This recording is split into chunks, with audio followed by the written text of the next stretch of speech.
भारत दर्शन में आपका हार्दिक स्वागत है। आज हम ऐसे संत की बात करेंगे जो महान अपने सिद्धांतों के ऊपर उन्होंने कभी कॉम्प्रोमाइज नहीं किया और आधुनिक दुनिया में लालच मक्कारी की दुनिया में कभी किसी को धोखा नहीं दिया। अपने कर्म को प्रधान मान करके और गुरु को प्रधान मान करके अपने जीवन को जिया और उनके सिद्धांत को हमारा भारत दर्शन की टीम बारंबार प्रणाम करता है और नमन करता है। आज अब वह हम लोगों के बीच नहीं रहे, लेकिन उनकी यादें, उनकी अच्छाइयां आज भी इस जहां में गुजती है। हरि ओम, हरि ओम, हरि ओम, हरि ओम। आज हम ऐसे बाबा जी की बात कर रहे हैं जो अपने आप में एक महान संत के रूप में थे। आज उनकी महानता जो है हमें याद आती है। श्री शोभा शंकर पांडे जी, जो उनके चरणों के हम सब तो धूल ही हैं, आज हम लोगों के बीच में नहीं है, लेकिन उनके प्यार और दुलार के हम जो है बहुत आभारी हैं। आज उनके बारे में हम बात करेंगे उनके पुत्र श्री एडवोकेट कुलभूषण पांडे जी से, और उनका जीवन कैसा रहा, जीवन के बारे में आज हम बात करेंगे। पांडे जी हरिओम। हरिओम। आप जरा बताइए उनके बारे में आज। मैं एडवोकेट कुलभूषण पांडे आज बाबा जी के बारे में कुछ कहना चाहता हूँ। बाबा जी बाल्यावस्था से माँ दुर्गा के उपासक थे।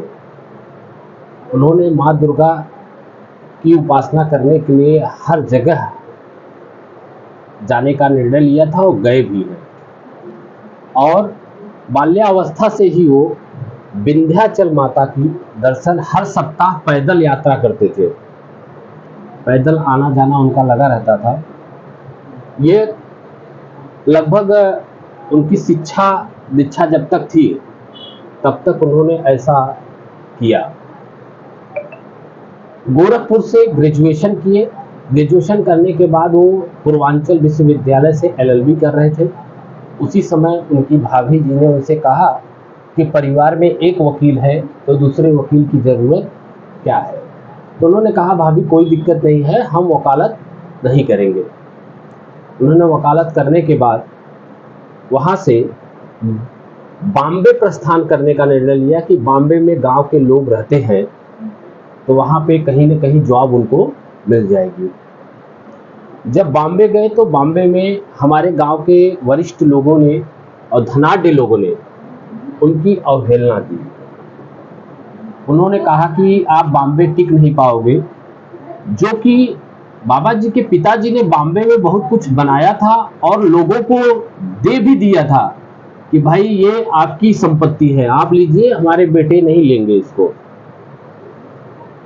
तब पिताजी ने, हमारे बाबा जी ने कहा कि अगर हम बॉम्बे नहीं रह पाए तो हम जीवन भर बॉम्बे नहीं आएंगे। और वहाँ से लगभग 20 दिन के बाद महाराष्ट्र बॉम्बे छोड़कर वो गुजरात चले आए। गुजरात में आने के बाद सेंचुरी मिल में नौकरी किए। सेंचुरी मिल में नौकरी करने के बाद सेंचुरी मिल के मालिक से बोले कि साहब मुझे सिर्फ एक लाइसेंस बनवाना है, आप मेरी सहायता करिए जिससे मैं लाइसेंस बनवा सकूं और मैं ऑटो चलाऊंगा, आपके यहाँ नौकरी नहीं करूंगा।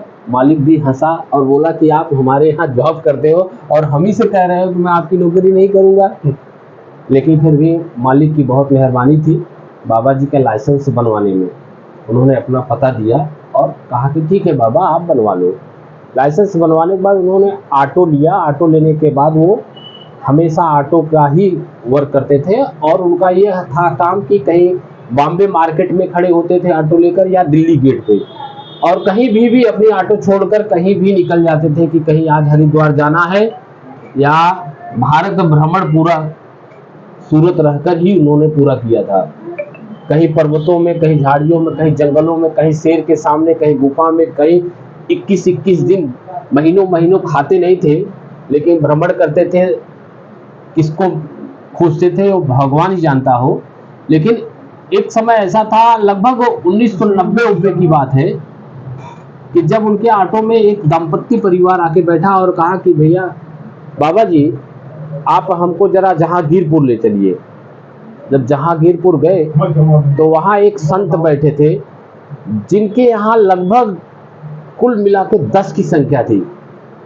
10 की संख्या में लोग बैठकर सिर्फ सत्संग सुनते थे, और वहां जाकर वो उस दंपत्ति को छोड़कर ऑटो में ही बैठ गए कि ऑटो में बैठकर मैं देखूं क्या कर रहे हैं क्या नहीं कर रहे हैं। तो वहां पे संत श्री आसाराम जी बापू, वो भी उसी समय वही अवस्था थी, सेम, लगभग उनसे 10-12 साल बड़े होंगे, क्योंकि बाबा जी की उम्र 70 थी और संत श्री आसाराम जी बापू की उम्र इस समय 85-86 के पार होगी, तो 10-15 साल बड़े थे।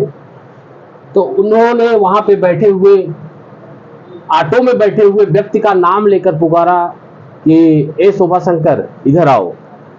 तो बाबा जी देखने लगे भाई मेरा नाम लेकर कौन पुकार रहा है। जब बाहर निकले तो देखे, तो उन्होंने बुलाकर पूछा कि परिवार तुम्हारा दुखी है, तुम्हारी पत्नी बीमार है, तुम मंत्र दीक्षा ले लो।